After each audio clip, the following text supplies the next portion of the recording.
Hello and happy, I don't even know what day it is. No, Friday? Is it Friday? I am coming at you with, it's got tissue, so I opened it to the right page. Chapter 3 of my book.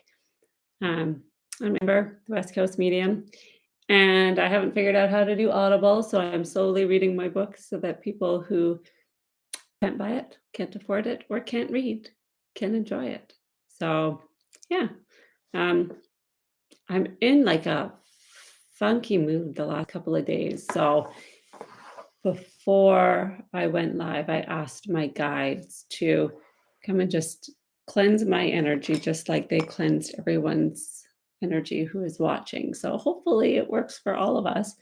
Um, and it just so happens that this chapter is called Struggling. So I guess it's good that I'm somewhat struggling on the day that I'm reading it. Um, yeah, so oh, there's a few people, yay. If it's a fairly short chapter, so I might read and then go over to my Facebook and do a bit of a book Q&A if you would like. All right. Yeah. So, can you guys hear me really well? I don't have my headphones in. I just have the microphone. Yay, Sherry. Yeah, so this chapter is called Struggling. So far I've read the introduction, which it was about my life before the stroke and accepting my gifts. And then it was chapter 1, which is the daytime stop. So that was the stroke. Chapter 2 was Beyond and Back. That was the other side. So chapter 3 is when I woke up. And hopefully I can give you some extra little tidbits as I'm reading. As you know, if you have been on this little journey with me, every chapter starts with a poem that I wrote or my guides and I wrote for some of them. So chapter 3, the poem is called Renew. The lessons I'm learning feel painful and hard. Some days I wake up with my heart in shards. I look all around me and I'm surrounded in love, but I still search for the home I went to up above. The decision was easy to go back or to stay. I knew it would be hard to return to life this way. I was aware what was coming, but it was easier there. Life on this earth does not feel fair. As I move through these lessons, I recognize the path. They prepared me for hardships that will not last. So as I travel this road, I look to above because they will help me recover what was lost, my self-love.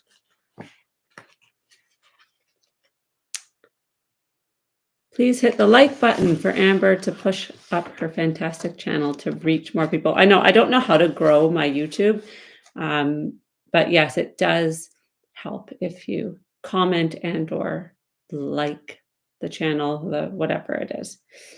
Okay, so let me just wait. The last sentence or last bit is, I'll just read the last paragraph of the last chapter. My spirit guides explain that if I had chosen to stay with them in the afterlife, this is what would have caused my death. The seizure would make my brain continue to swell to the point of no return, ultimately leaving me brain dead. However, I made the decision to come back, and that choice changed everything. It's at this very moment that the other side fades away, and just as quickly as I had traveled there, I am back in my body, unconscious. I later learned that as I was laying there unconscious in the hospital bed, an unexpected conversation took place between the neurologist and Mike. The neurologist leans in with a serious tone and asks Mike, "Can I talk to you?" He draws an image on his notepad. "See this? This is what's going on with Amber's brain." The neurologist references my MCA2 artery on the left side of my brain.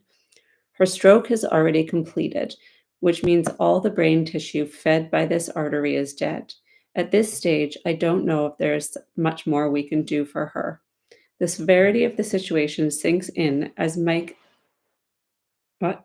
As Mike listens, trying as hard as he can to understand everything that is happening. In this case, the only other option would be brain surgery, where we would feed a tube through her groin into her brain to try to remove some of the clots. The neurologist explains.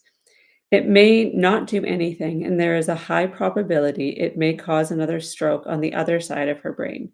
The TPA she was given at the first hospital makes her prone to bleeding, and that was the medication they gave me at the Nanaimo hospital. But we want to give you the option. Do you want to do it? I don't know what to do, Mike says nervously. If it was your wife, what would you do? And at this point, none of my family was there. It was just Mike. So he was having to make all of these decisions completely on his own. The risk of restroking and bleeding is so high, the doctor responds. Right now, we don't know if she will live or die, and if she recovers, you may have to take care of her for the rest of her life. But there is a chance the surgery might kill her. If it were my wife, I wouldn't do it. So essentially, and that was a really brief, like, um, conversation or explanation of the conversation. Essentially, the doctor was pretty much saying I was going to die.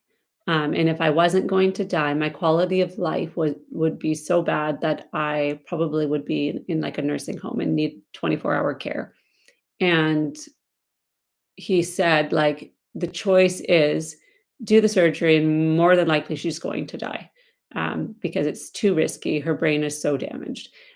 Or don't do the surgery, and she's probably gonna die anyways, but she wouldn't have to go through the surgery, and you wouldn't have that traumatic death. She probably will just slowly die, if that makes sense. Um, it was not a fun conversation, and Mike didn't tell me about it for quite a bit. With a mix of fear and hope in his heart, Mike chooses to place his trust in the neurologist's expertise and declines the surgery. When morning comes, I open my eyes and find myself all alone in my hospital room. At this point, I know I'm still alive, but it feels strange. It feels like a strange, foggy reality. I can remember the other side, but I'm also painfully aware that my body is not doing so great. I sit by myself in silence. When I say sit, I was reclined in a bed. Um, a little known fact, which I didn't put in the book, is you have to sit at 30 degrees or higher after you have a massive stroke, because if you lay down, the swelling gets way worse. So I had to sit at 30 degrees, I think, the entire time I was in the ICU for sure. I think the last couple of days of the hospital, I was allowed to lay my head flat, but in the beginning, I had to sit like on an incline at all times. I can remember the other side, but I am also painfully aware that my body is not doing so great. I already read that. I sit by myself in silence until I hear movement in the hallway. Then the door to my room gently opens, revealing a few of my loved ones. It's hard because I want to talk with them, but I still can't communicate. So I just watch and listen. The neurologist approaches us slowly. His voice is low and measured as he explains to my family that I've lost vision in my right eye, became paralyzed on the right side of my body, and will never be able to eat on my own or walk or do pretty much anything. She'll likely need a feeding tube and long term care for the rest of her life, he says. I can see it on everyone's faces, especially Mike. A mix of shock and uncertainty as they absorb what they're hearing. It's clear that Mike is wrestling with the question, did he make the right call when he told the doctor not to do the surgery? It wasn't until later that we discovered if Mike had said yes to the surgery, I would have most likely died. The damage in my brain was too severe to fix, and I would have bled out uncontrollably. He didn't make my medical condition worse. Mike saved my life. The room slowly fills with a steady stream of family members eager to hear how I'm doing. My eyes scan the constant shuffle of people, and then, like a light in the midst of the crowd, I spot them. My kids are here. I'm so relieved to see them. I cry as they walk through the doorway and start making their way to my bed. I close my eyes as we sit and hold each other. My heart is so overwhelmed with love. I just want to be with them forever. Then all of a sudden, another family member comes in and tells them they have to leave. As soon as I hear this, I start crying uncontrollably. I grab Grace's hand and hold it tight. I don't want to let go. "What do you mean we have to leave?" Grace asks. "We've only been in here for a little while." My heart is breaking. My kids are walking towards the door and I can't stop it. I stretch out my arms and reach for them. "Please don't make them leave." My arm, not both. "Please," I plead in my mind. No one understands me. I'm forced to watch helplessly as my children are pushed away. Grace stomps down the hallway and sits on the floor. She's in complete shock that the other adults would make her and her brother leave before they were ready. Grace sits in this spot for a while, blasting music into her AirPods as she tries to calm down. Family members flow in and out of my hospital room until a few of them begin chatting about heading home. It's Christmas Eve, and they want to get ready to celebrate the holiday. Amidst the shuffle, Grace and Wyatt come back into my room, and I couldn't be happier to see them. Unfortunately, visiting hours are very strict in the neuro ICU. Sorry.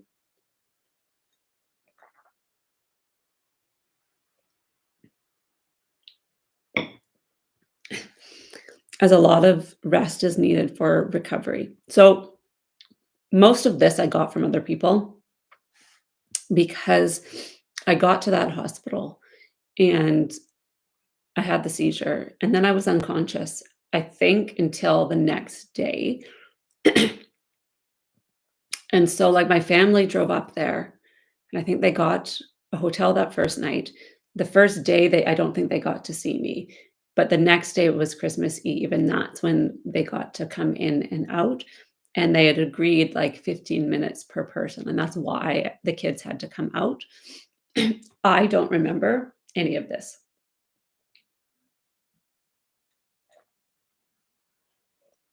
I don't remember any of that the first day, once I had the seizure, once I went to the other side. I don't remember being conscious at all. I do remember, like, the following days, but, like, my eyes were open and stuff like that, but I was just too out of it, so most of this part is all what other people told me. As night approaches, we find ourselves in a bittersweet goodbye, and Mike and the kids head to their hotel room, where they watch the movie Elf and eat Indian food for dinner. The next morning, Mike and the kids return to the hospital. I'm gonna choke. Excited to celebrate Christmas with me. The vibe in the room is so much lighter and everyone seems so much happier. And during rounds, my neurologist comes up with an idea because I think it was very sad for him to see me Christmas Day, my kids in the hospital Christmas Day, and all our family had to go home to celebrate Christmas with all their families. And like, it was a sad sight, I think. How about try to sing Christmas carols together? He explains my speech center is damaged, but the part of my brain that controls singing and swearing is still functioning on the other side. So Mike and the kids start singing, and miraculously, I am able to join in. The whole experience feels magical, and I am glad they're recording it on their phones. These videos are the best Christmas gift my family has ever received. Mike later explained that it was during this moment that he really started to have hope. My condition stabilized little by little, and within the next 2 days, I showed massive improvement. I wiggle my toes first, then lift my arm. I talk slowly with much difficulty, although most of the words come out with some sort of Michelle attached to them. It is really amazing. I can finally form sentences. By day 3, I am walking down the hallway with the help of a nurse. My neurologist, who has been in practice for more than 30 years, watches in astonishment. I've never seen anything like this. We don't understand, he says. She is a miracle because there is no other explanation. So that's the first time I got up to go to the bathroom. I was still being tube fed. I still had a catheter, all that sort of stuff. My daughter had braided my hair. Whoop. because I couldn't brush it. You guys are so quiet. I don't think there's no comments unless the comments are just not moving. Are you guys there? And then here you go. That's oh, yeah. Let's see. It's really hard to like figure the way this goes. So that's that same walk. And then that's me trying to write. And I wrote Michelle and then I crossed it out. First I started writing on the what's it called? Tissue box. And then they gave me a piece of paper. This see, December 26, 2021. First time up to use the bathroom. First words written since the stroke. On December 28th, notice I scratched out Michelle because I was tired of saying it every second word. This is December 29th. Oh, this was a good day, and then it was really bad days. December 29th, before they took away solid food due to constant choking. That one. That's my last solid meal. And I got tube fed most of the time. And this is leaving on January 6th. I'm celiac. And so the stuff they put in your tube is like V8 juice, which I hate. The kids seem relieved and almost amused by how different I am.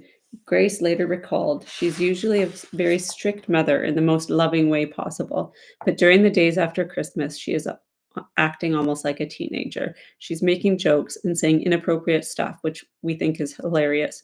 Turns out that becoming somewhat childlike is a symptom of massive stroke, and that is true. I'll just show you something. Hang on.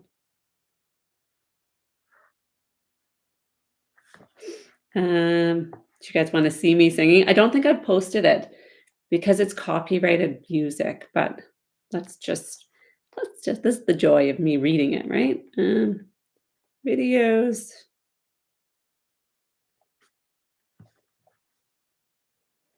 How long ago? It was a long time ago, wasn't it?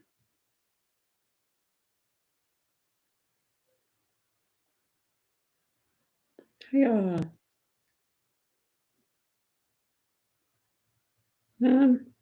Oh, here we go.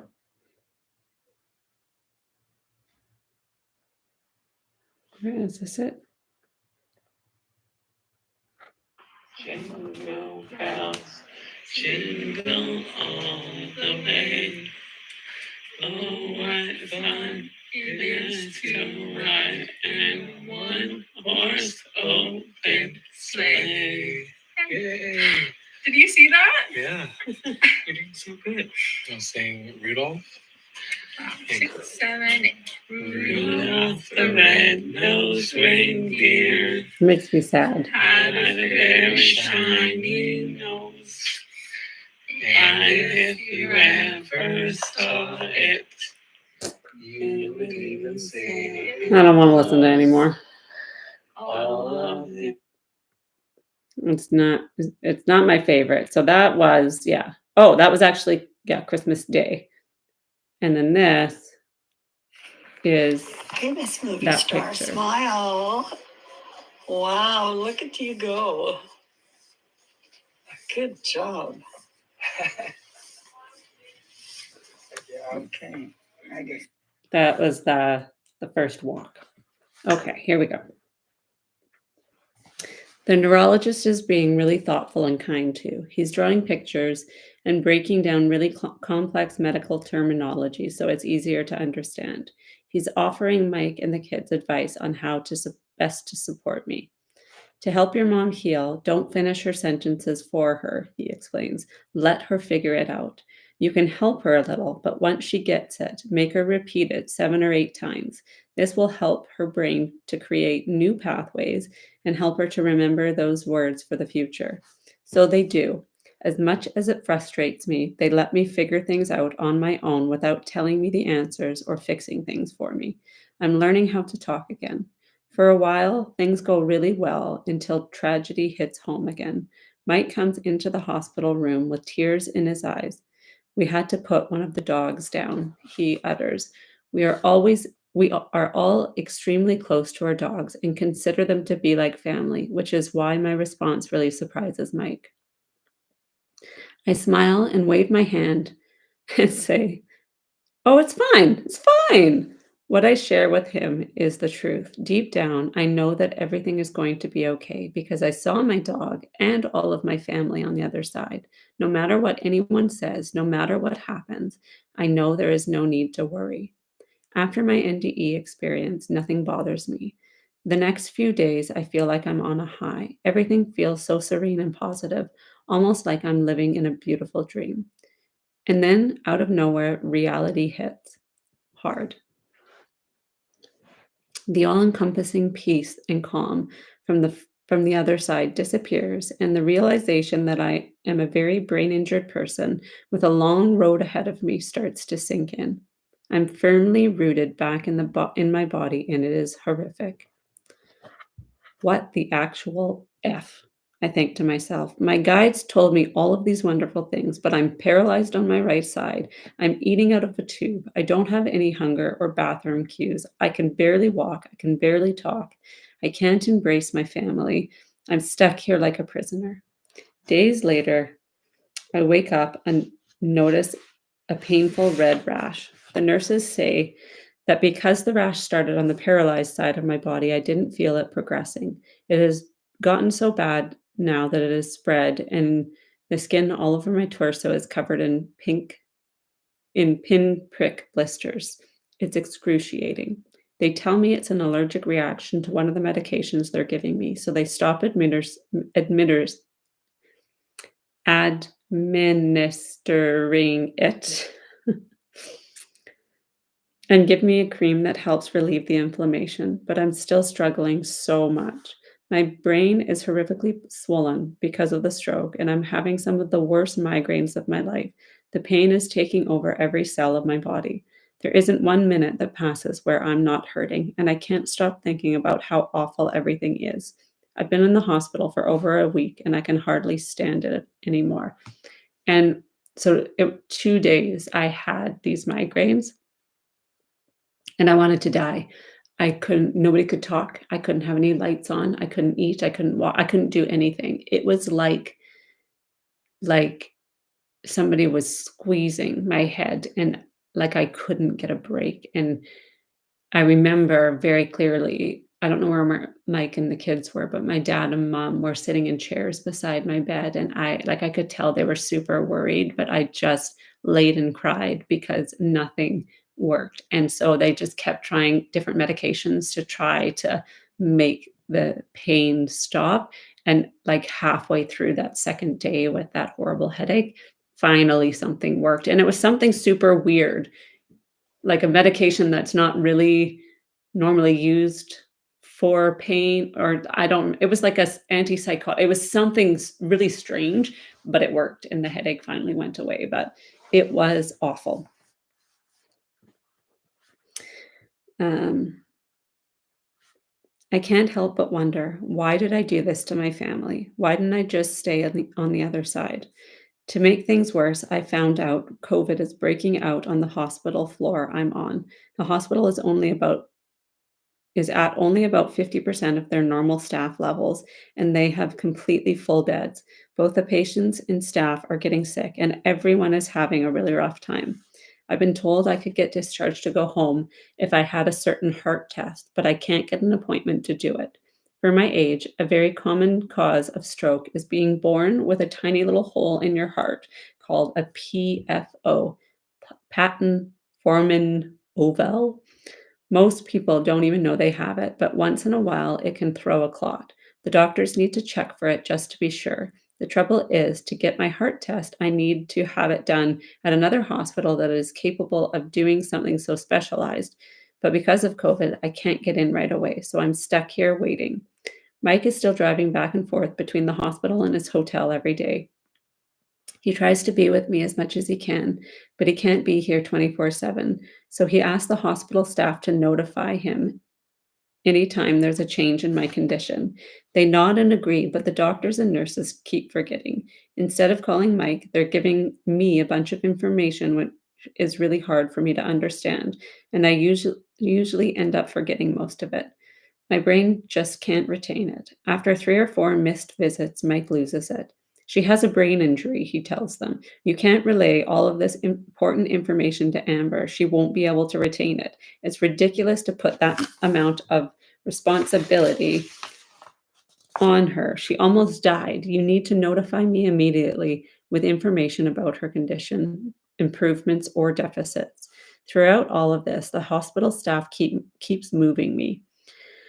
I start in the ICU, then go to the neuro ICU. Next, I'm moved to a double bed hospital room with an elderly woman who also had a stroke. This elderly woman lays in the bed next to me, completely unconscious and unable to move or talk. The only thing that people think will make her happy is hearing the do re mi from the movie The Sound of Music. The staff has it playing 12 hours a day on repeat. It's so awful, I can't stand it. The song just keeps playing over and over. It's crazy making. With a brain injury like mine, I just need quiet. Eventually, Mike convinces the nurses to cut back on the music. They agree to play the song only when the elderly woman's sister is visiting and keep it quiet the rest of the time. I feel so much relief, but it doesn't last long. They're moving me again, this time into the hallway. The next few nights, I lie on a stretcher right outside the nurses' station. Even though I feel like I'm really in a really obvious place, it seems like no one sees me. The nurses constantly the nurses talk constantly and go about their shifts without really acknowledging me. They don't even turn the lights down. All of this just compounds the pain. My brain hurts so badly that I pray for another stroke to kill me. In the next 4 days, I get about 5 hours of sleep. I can't begin to describe how exhausted I am. A wave of despair overwhelms me, and I find myself sobbing uncontrollably. And that was in the middle of the night, so I couldn't sleep. And I started crying, I think, around 1 o'clock in the morning. 6 long hours pass by as I lay here alone. No one notices anything until a nurse comes in the next morning for her day shift. When she sees me, she is so horrified and shocked that she runs to the phone to get help. She knows I'm waiting for a heart test and wants to find a hospital that can get me in. She's been here for days, the nurse says. It's the last test she needs before she can go home. Just get her in. So this is right here, that way. This is my bed in the hallway. This is the nurse's station. So I was there for 5 days, I think. My bed in the hallway where I've stayed for 4 days while while waiting for a heart bubble test for the thing. If you look closely, you can see me. Yeah, and there was so much stuff around me too. The nurse confirms with the other hospital that they can do the test that day. Now her task is to find me an ambulance so I can get over there, but it's taking forever. We had a huge dump of snow on the island, which is like Armageddon because nobody here has the capacity to deal with it. So I call Mike and ask if they can set it up. Are you okay driving me so I don't have to wait for an ambulance? Mike agrees and races to pick me up.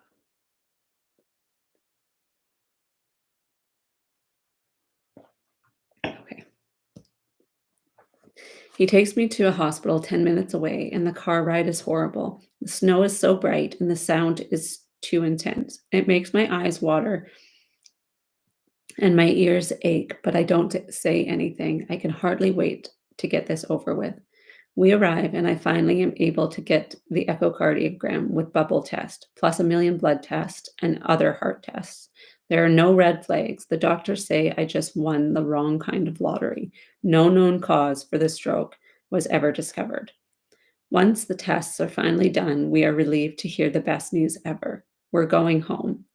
Mike takes a picture of me smiling as I get discharged from the hospital. We eagerly make our way to the car, but what should have been a straightforward forward journey turns out to be the worst hour and a half of my life. My brain struggles to process everything. And I spend most of the drive covering my eyes, trying to breathe through the nausea and anxiety. Finally, we arrive at our house and take the first steps through the front door. Christmas decorations are up and colorful presents are under the tree. My family's eyes are filled with warmth and anticipation, eager to celebrate the holiday with me. But I just can't do it. Every light and every sound feels like absolute torture. For the past 2 weeks, I've been in the neuro ICU hospital ward with nothing but very low stimulation. The lights are dim there. People talk quietly. There aren't as many beeps or sounds because brain injured people have a really hard time with things like that. Walking into our home like this is just too much. I'm still struggling with speech, but try to tell Mike how I'm feeling. Everything is too loud. We have to do Christmas tomorrow. In the beginning, I described anything unbearable as being too loud. After trying to explain, I walked into my bedroom and lay down, but I don't really sleep. Instead, I just lie in bed with all the lights off while I stare into the dark, wondering what my life will become. And that's the next morning. We celebrated Christmas morning. Those are my kids in front of the tree with me. And then I could only stand up for a little bit. So that's us sitting with Walter, the kids. And I would hug myself like that to try to hold my arm in place. And so nobody touched it because it was so painful. So that is the end of that chapter. The next one is called Recovery, chapter 4. Yeah.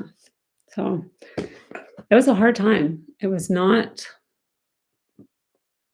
enjoyable, that's for sure. It was painful. And even though I had an NDE and that was amazing, coming back to a human life that is not the same as it was before and having to grieve the person I was so difficult. So I'm going to head over to Facebook and go live there and we can have a chat because I don't want to chat on this one so that people can just have the book on this playlist. So yeah, head over to Facebook. Bye.